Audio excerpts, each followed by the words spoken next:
I came from a little village where my parents and my brothers and sisters still live. They probably think I am dead. And I hope so. It is easier than the truth. I have done things they never can imagine. I shall never see them again. I was 14 when a young man came into my father's shop. He was very polite and well-dressed, and he asked me about life in our town. When I said there was little to do, my father asked if he was there to talk or to buy something. My father was very old-fashioned, and he was always protecting me from boys, which I didn't like. I didn't need my father's protection. He talked to my father politely, paid for some items, and then drove away in an expensive car. I was angry with my father and thought a lot about the young man. A little while after, the young man came to the shop again. This time, however, my father had gone out, so we talked a little. Later, I wondered if he had been watching the shop and knew my father wasn't there. He seemed to understand me when my family didn't. He asked about my dreams. I told him I wanted to go to London. He told me about the famous cities that he often visited: Rome, Paris, Madrid, and many others. I said how much I wanted to see them. The young man told me that he works for an agency that looks for girls like me to be models or assistants. All I could think of was to earn money and finally make my father proud. He told me that we would go to London together. He used to call me each night when my parents were watching television. He kept asking me if I wanted to do it. I was worried, scared, but I also wanted to grab hold of my dreams. I began to get more and more depressed at home, so he arranged for me to meet his friend. She was beautiful. She seemed to know me so well. But she also made me feel slightly embarrassed because she was so well dressed. I felt bad about my own clothes and the way I looked. She told me not to worry. Once I started working, I would be able to afford clothes just like her. I could send money back to my parents each month. I would be living and working with other young girls who would be traveling to London with me.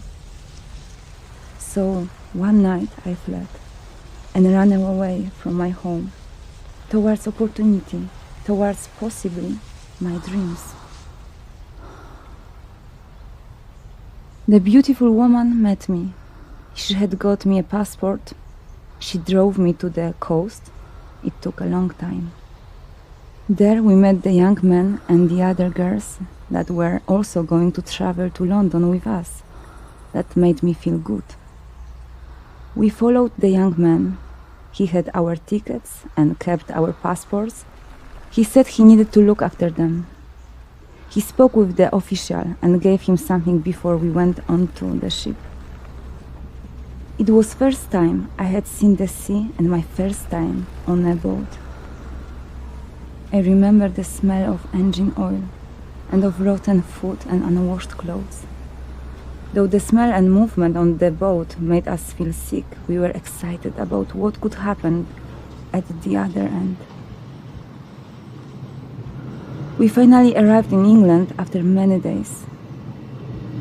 The young man took us to a house where the streets were dirty. We were nervous because we were expecting something very different.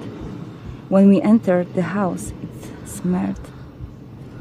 The floor was covered with the girls' magazines, wine bottles and cigarettes on the floor. There were some men sitting inside. They laughed and looked at us in a bad way. They spoke to the young man in a language I didn't understand. I asked him who they were, but the polite young man from my father's shop grabbed my arm, hit me on the face. I fell on the ground and he pulled me by my hair into a room and hit me more than once until my face started bleeding. I didn't understand what had happened. I heard other girls screaming, and then he raped me. Then the other man came in and did the same. After that, each day the same man came again, and then the others who paid money to be with us. If we said no, the young man would hit and kick us and starve us of food. He said this was our job. He said he had paid for our passports and documents, and we belonged to him. Without these documents means going to prison. If we tried to escape, he and his friends would find us and kill us. And no one would ever know, because no one knows we are here. We don't exist. If we managed to escape and go to the police, they would hurt, even kill our families. He laughed at us.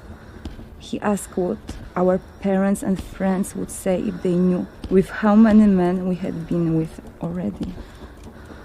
He made us feel ashamed for what they made us do.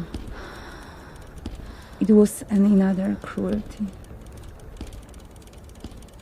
One night, the young man took me to another house. He said someone else now owns me. He had sold me to another man and a woman. He gave them my passport. I slept in a small room without heat. Sometimes I didn't eat for 1 or 2 days. They were drug addicts and would forget about me, except to bring men.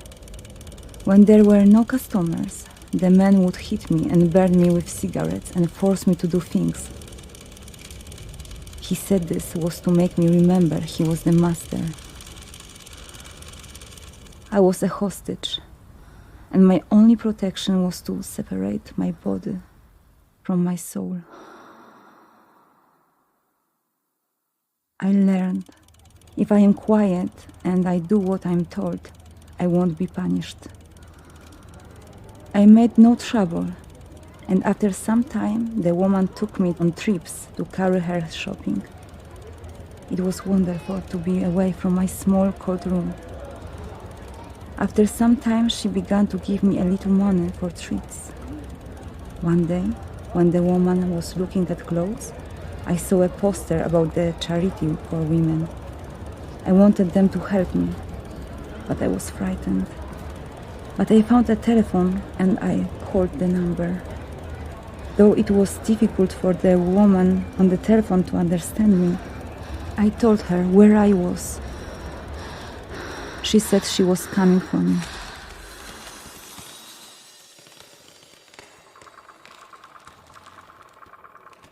She found me.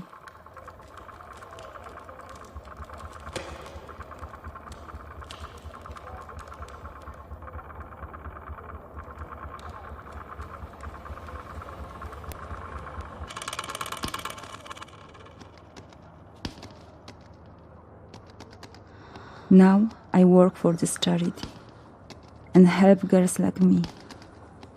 I talk to them every day and I tell them they must make a new life. They weep very much. I also weep, but wait until night time so they don't see. We all want to go home, but we cannot. The shame for our parents and us is too large. I am still a hostage. My body is still separate from my soul.